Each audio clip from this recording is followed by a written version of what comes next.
Milano, the so-called fashion capital of the world.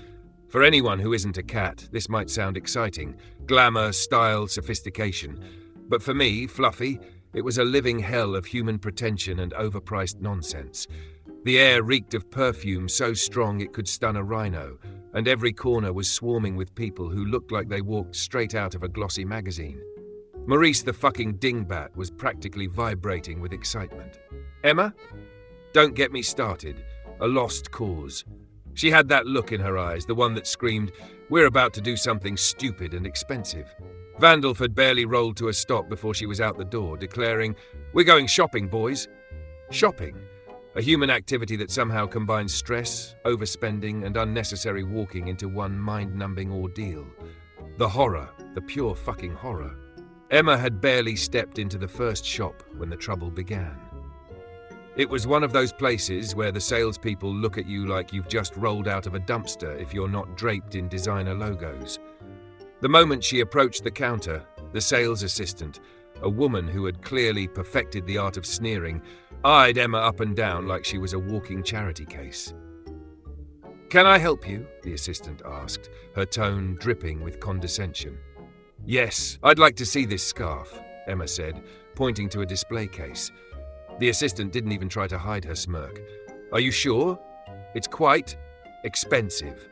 Emma's face turned the shade of a ripe tomato with murder in her eyes. Maurice whispered to me, "She's mad," and I couldn't help but agree. Emma launched into an argument, her voice rising as she tried to convince this glorified mannequin that she could afford whatever she damn well pleased. Meanwhile, I saw an opportunity. Slipping out of the backpack carrier, I slinked into the store's back area. It was filled with racks of overpriced clothing and shoes that looked like they'd been designed by blindfolded interns. But I wasn't there for the fashion. No, I had a mission, to leave my mark. In a quiet corner, behind a display of fur-lined boots, ironic given the circumstances, I found the perfect spot. A dark, hard-to-reach crevice where no human hand would venture willingly.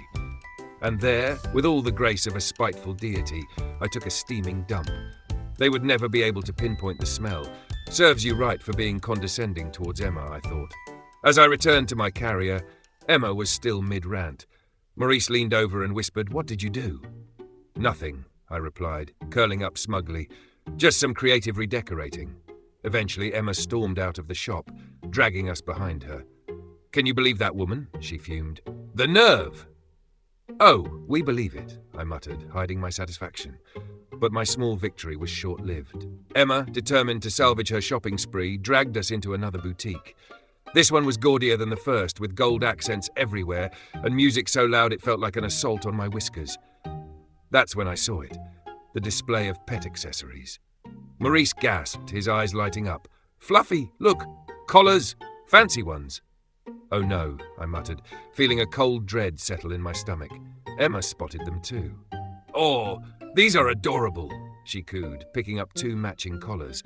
They were leather, sleek, and engraved with gold lettering for personalization. One for Fluffy and one for Maurice. Maurice was practically bouncing.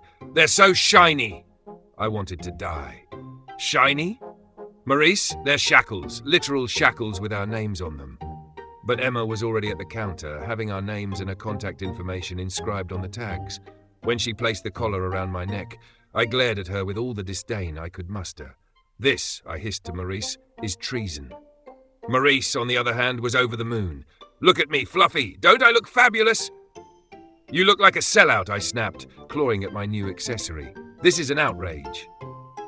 Emma, oblivious to my suffering, also treated herself to a Louis Vuitton scarf, twirling in front of a mirror like she was auditioning for a commercial. "What do you think, boys?" she asked, striking a pose.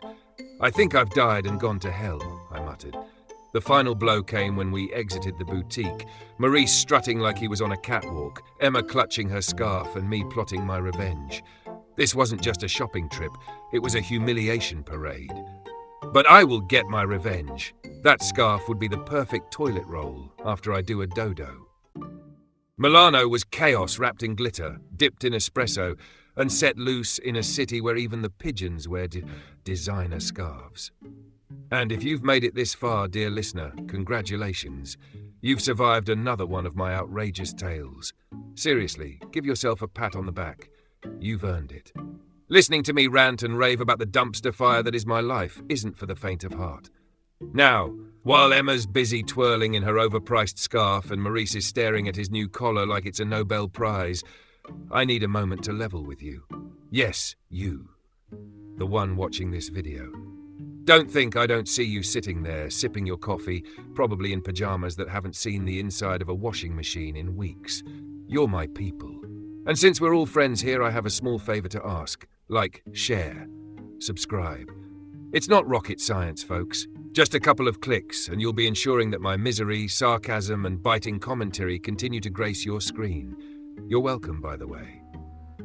And to my loyal listeners, those of you who've stuck around for every rant, every disaster, every poorly thought-out decision by Emma, you're the real MVPs. Without you, I'd still be stuck talking to Maurice about clouds and gnomes. So thanks for giving me an outlet to vent my frustrations. You're doing the Lord's work. Now, if you'll excuse me, I need to find a way to get this godforsaken collar off my neck before Emma starts matching it to her handbag. Until next time, keep watching, keep sharing, and for the love of catnip, don't let your human put you in a collar. Fluffy out.